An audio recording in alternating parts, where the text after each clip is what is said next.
May 1974. The NHL draft is entering its 11th round. No cameras, no stage, no fans. Just a bunch of exhausted hockey executive trapped on a 3-day conference call while a telex machine spits out names like a broken fax machine from hell. Buffalo Sabres GM Punch Imlach has had enough. So when it's Buffalo's turn to pick, he leans into the phone and says, with the 183rd pick in the 1974 NHL entry draft, the Buffalo Sabres select Taro Tsujimoto from the Tokyo Katanas. Welcome to History Corner with Josh, bringing you the best of the hockey archives. Ladies and gentlemen, welcome back to Off the Boards. Today we're launching something new called History Corner, where I dig into the weirdest, funniest, and most unbelievable hockey history stories. There's no better way to start with this than the greatest draft pick that never existed. The man, the myth, the legend, Taro Tsujimoto. Now, this isn't just a prank story. It's a story about boredom, a GM's ego, and petty revenge in a league that had a horrible draft format. This is the story of how Punch Imlach embarrassed the league and NHL president Clarence Campbell. To understand how this happened, you have to understand how ridiculous the draft format truly was in 1974. Today's draft is basically Christmas for hockey. Big arenas, massive TV coverage, prospect and suits, and lots of trade coverage.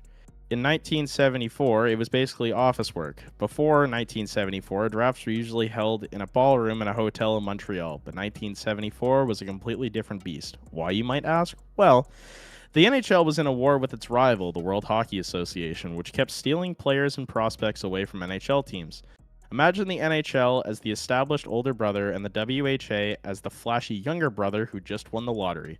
The WHA was offering massive contracts that even lured Bobby Holloway with $1 million, which in 1974 was considered a lot of money. The NHL was terrified.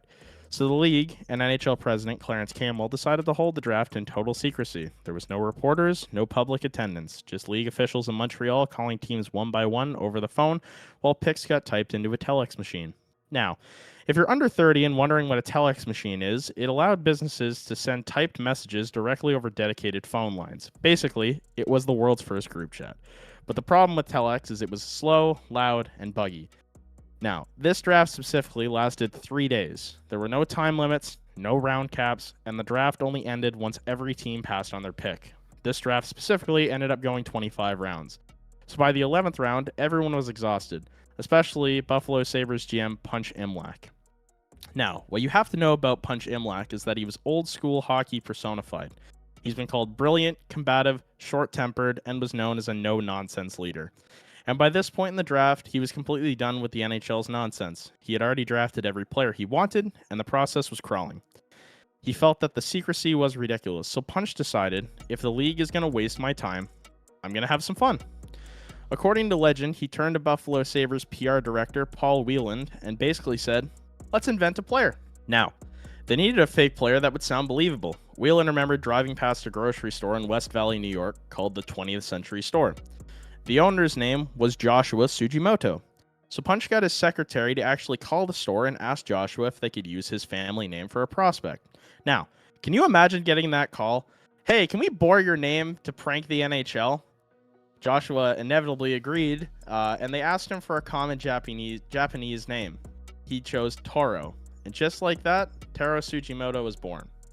But they didn't stop there. Punch still needed a team name, so him and Paul invented a team, and they leaned into the joke and settled on the Tokyo Katanas.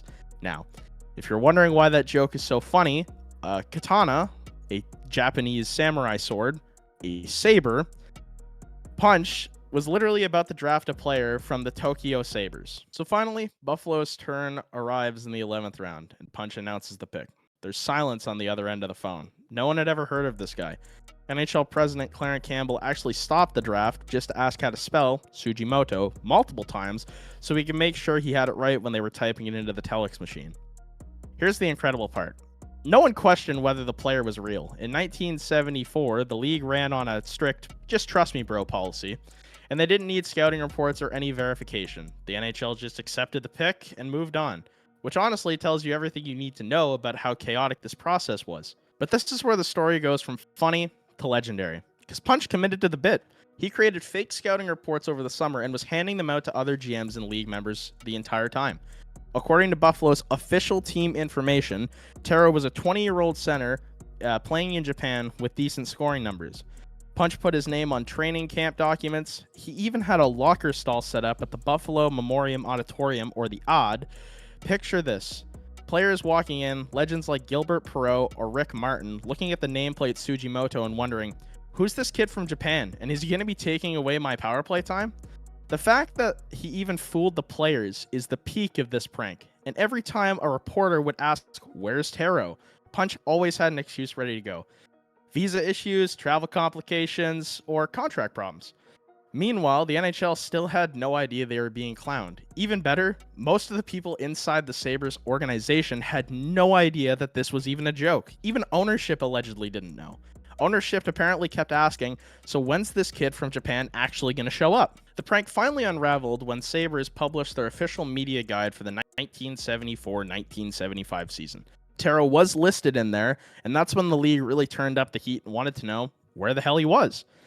That's when Punch gave it up. The Tokyo Katanas never existed, the player didn't exist, the entire thing was fake, and the league was furious.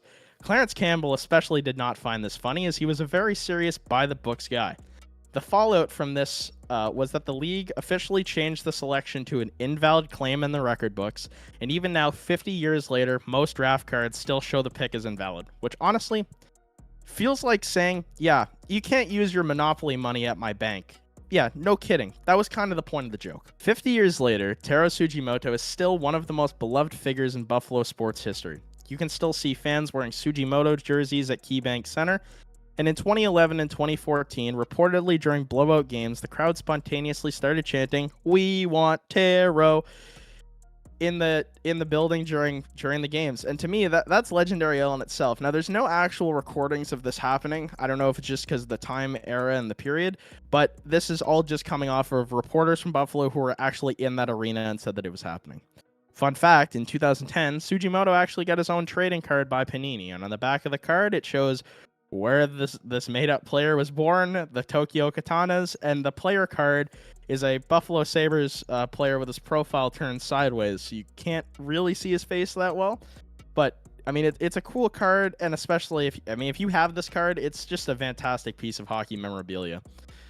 Paul Whelan, the PR director, actually later wrote a book called Taro Lives, and it's the perfect stick-it-to-the-man story. It's harmless, it's creative, and it's way more entertaining than whatever real player they could have taken at the 183rd pick in that draft. So what do you guys think? Was Punch Imlach a genius prankster who exposed how ridiculous the NHL draft had become? Or did he just waste a pick on the most famous fake hockey player? Let me know down in the comments. I'm Josh. This was Off the Boards History Corner. I'll see you guys Sunday for the full-length podcast, and thank you guys for watching.